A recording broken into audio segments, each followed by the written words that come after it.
Getting ready for the True Value Home Improvement Show with Andy and Mike in just a couple of moments, but I'm so fortunate to have us joined right now by former Governor Tom Corbett. He'll be with me on the radio tomorrow morning in the 6 a.m. hour as we continue to look at the life of the 41st President of the United States, George Herbert Walker Bush. An impressive man, to say the least, Governor.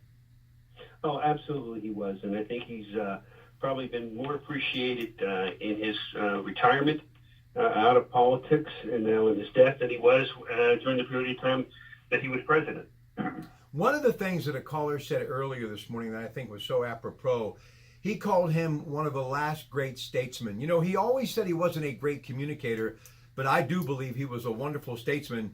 And he did communicate sometimes by just his actions. And I think what he did just with Desert Storm alone, and especially in that difficult time in our country's history, that speaks volumes for him as a leader.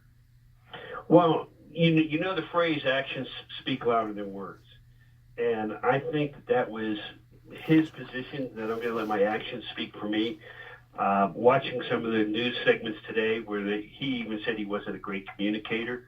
He was, but people didn't understand that he was communicating through his actions. And what he did with Desert Storm and stopping at the borders of Kuwait and not going into Iraq, I think clearly demonstrated that. He had a vision that a lot of people didn't see.